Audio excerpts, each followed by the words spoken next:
அன்னை தகவல் சேனலில் இன்றைக்கி என்ன பார்க்க போகிறோம் அப்படின்னா, SEBI securities and exchange board of India இந்திய பங்கு மற்றும் பரிவர்த்தனை வாரியத்தில் பணி அப்படின்னு சொல்லியிருக்காங்க.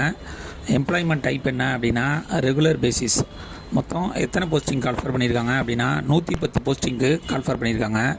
என்னென்ன போஸ்டிங் அப்படின்னா grade A assistant manager 2025, general stream, legal stream, information technology stream, research stream, official language stream, engineering electrical stream and engineering civil stream posting அப்படின்னு சொல்லியிருக்காங்க.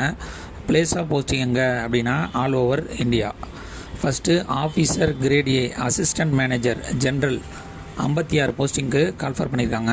எஜுகேஷ்னல் குவாலிஃபிகேஷன் என்ன எதிர்பார்க்குறாங்க அப்படின்னா மாஸ்டர் டிகிரி அல்லது post graduate diploma minimum 2 years முடித்தவங்க இதுக்கு விண்ணப்பிக்கலாம் அப்படின்னு சொல்லியிருக்காங்க. அல்லது bachelor degree in law, bachelor degree in engineering from a recognised university அல்லது இன்ஸ்டியூட்டில் படித்தவங்க இதுக்கு விண்ணப்பிக்கலாம் அப்படின்னு சொல்லியிருக்காங்க. சிஏ படித்தவங்களும் இதுக்கு விண்ணப்பிக்கலாம். சிஎஃப்ஏ சார்ட்டர்டு ஃபினான்ஷியல் அனலிஸ்ட் முடித்தவங்க விண்ணப்பிக்கலாம். கம்பெனி செக்ரட்டரி மற்றும் காஸ்ட் அக்கௌண்டன்ட் முடித்தவங்க இதுக்கு விண்ணப்பிக்கலாம் அப்படின்னு சொல்லியிருக்காங்க. அடுத்து officer grade A assistant manager legal 20 posting call for பண்ணியிருக்காங்க. Bachelor degree in law from a recognised university அல்லது இன்ஸ்டியூட்டில் 2 இயர்ஸ் கோர்ஸ் முடித்தவங்க இதுக்கு விண்ணப்பிக்கலாம் அப்படின்னு சொல்லியிருக்காங்க. இதை தவிர எக்ஸ்பீரியன்ஸ் இருக்கணும் அப்படின்னும் சொல்லியிருக்காங்க. அடுத்து officer grade A assistant manager information technology 22 போஸ்டிங்க்கு கால்ஃபர் பண்ணியிருக்காங்க.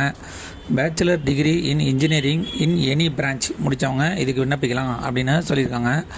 அல்லது bachelor degree in any discipline with a post graduate qualification minimum 2 years படிச்சிருக்கணும் இன் கம்ப்யூட்டர் சயின்ஸ் அல்லது கம்ப்யூட்டர் அப்ளிகேஷன் அல்லது இன்ஃபர்மேஷன் டெக்னாலஜி முடித்தவங்க இதுக்கு விண்ணப்பிக்கலாம் அப்படின்னு சொல்லியிருக்காங்க. அடுத்து officer grade A assistant manager research 4 posting call for பண்ணியிருக்காங்க. எஜுகேஷ்னல் குவாலிஃபிகேஷன் மாஸ்டர் டிகிரி முடித்தவங்க, post graduate diploma 2 years course முடித்தவங்க, இன் எக்கனாமிக்ஸு அல்லது காமர்ஸு அல்லது பிஸ்னஸ் அட்மினிஸ்ட்ரேஷன் அல்லது எக்கனாமிஸ்ட்ரி அல்லது quantitative economics, financial economics, mathematical economics, business economics, agriculture economics அல்லது industrial economics அல்லது business analyst முடித்தவங்க இதுக்கு விண்ணப்பிக்கலாம் அப்படின்னு சொல்லியிருக்காங்க. Officer grade A assistant manager official language 3 posting call for பண்ணியிருக்காங்க. மாஸ்டர் டிகிரி இன் ஹிந்தி அல்லது Hindi translation with English, master degree in Sanskrit, English, economics, commerce with Hindi முடித்தவங்க இதுக்கு விண்ணப்பிக்கலாம் அப்படின்னு சொல்லியிருக்காங்க. அடுத்து officer grade A assistant manager engineering அல்லது எலக்ட்ரிக்கல் 2 போஸ்டிங் கால்ஃபர் பண்ணியிருக்காங்க. Bachelor degree in electrical engineering from a recognised university அல்லது இன்ஸ்டியூட்டில் முடித்தவங்க இதுக்கு விண்ணப்பிக்கலாம் அப்படின்னு சொல்லியிருக்காங்க. கடைசியாக officer grade A assistant manager engineering civil 3 posting call for பண்ணியிருக்காங்க. அதுக்கு bachelor degree in civil engineering recognised university அல்லது இன்ஸ்டியூட்டில் முடித்தவங்க இதுக்கு விண்ணப்பிக்கலாம் அப்படின்னு சொல்லியிருக்காங்க.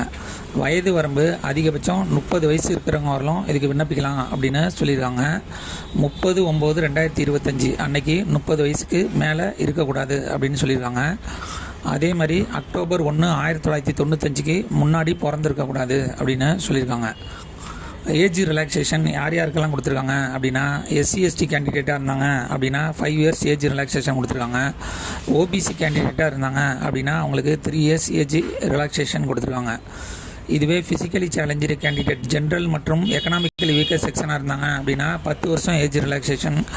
ஃபிசிக்கலி சேலஞ்சு எஸ்சி/எஸ்டி கேண்டிடேட்டாக இருந்தாங்க அப்படின்னா அவங்களுக்கு 15 வருஷம் ஏஜ் ரிலாக்ஸேஷன் கொடுத்துருக்காங்க. ஃபிசிக்கலி சேலஞ்சு ஓபிசி கேண்டிடேட்டாக இருந்தாங்க அப்படின்னா அவங்களுக்கு 13 வருஷம் ஏஜ் ரிலாக்ஸேஷன் கொடுத்துருக்காங்க. கடைசியாக எக்ஸ் சர்வீஸ்மேன் கேண்டிடேட்டாக இருந்தாங்க அப்படின்னா ஆஸ் பர் கவர்மெண்ட் பாலிசி பிரகாரம் ஏஜ் ரிலாக்ஸேஷன் கொடுக்குறோம் அப்படின்னு சொல்லியிருக்காங்க.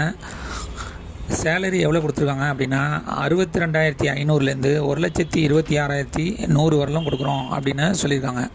Method of selection first phase 1 online test conduct பண்ணுறாங்க. அதில் செலக்ட் ஆகிறவங்களுக்கு ஃபேஸ் 2 ஆன்லைன் டெஸ்ட்டு கண்டக்ட் பண்ணுறாங்க. இது ரெண்டுத்துலேயும் செலக்ட் ஆகிட்டிங்க அப்படின்னா ஃபேஸ் 3 டேரக்ட் இன்டர்வியூ மூலிமா செலக்ட் பண்ணுவோம் அப்படின்னு சொல்லியிருக்காங்க. தமிழ்நாட்டில் எக்ஸாமினேஷன் சென்டரு எங்கெங்கெல்லாம் கண்டக்ட் பண்ணியிருக்காங்க அப்படின்னா சென்னை, கோயம்புத்தூர், மதுரை, திருச்சிராப்பள்ளி, சேலம், விருதுநகர், வெள்ளூர், திருநெல்வேலி, தூத்துக்குடி, தஞ்சாவூர், நாகர்கோயில் அல்லது கன்னியாகுமரி மற்றும் ஈரோடு அப்படின்னு சொல்லியிருக்காங்க. இந்த எக்ஸாமுக்கு ஆன்லைன் மூலியமாக மட்டும்தான் விண்ணப்பிக்க முடியும். ஆன்லைன் மூலியமாக விண்ணப்பிக்கிறதுக்கு எஸ்சி, எஸ்டி, ஃபிசிக்கலி சேலஞ்சு கேண்டிடேட்டாக இருந்தாங்க அப்படின்னா அவங்களுக்கு 100 ரூபா ப்ளஸ் ஜிஎஸ்டி 18% அப்படின்னு சொல்லியிருக்காங்க. அதர் கேண்டிடேட்டுக்கு 1000 ரூபா ப்ளஸ் 18% அப்படின்னு சொல்லியிருக்காங்க. பேமெண்ட் மோடு ஆன்லைன் மூலியமாக தான் இந்த எக்ஸாமுக்கு விண்ணப்பிக்க முடியும். ஃபேஸ் 1 ஆன்லைன் எக்ஸாமினேஷன் ஜனவரி 10, 2026 நடக்கும் அப்படின்னு சொல்லியிருக்காங்க. ஃபேஸ் 2 ஆன்லைன் எக்ஸாம் பிப்ரவரி 21, 2026 நடக்கும் அப்படின்னு சொல்லியிருக்காங்க. ஃபேஸ் 3 டைரக்ட் இன்டர்வியூ இன்ஃபார்ம் பண்ணுவோம் அப்படின்னு சொல்லியிருக்காங்க. விண்ணப்பிக்க கடைசி நாள் 28/11/2025. டிஸ்கிரிப்ஷனில் லிங்க் கொடுத்துருங்க. விண்ணப்பித்து வெற்றி பெற்று பணியில் சேருக. நன்றி, வணக்கம்.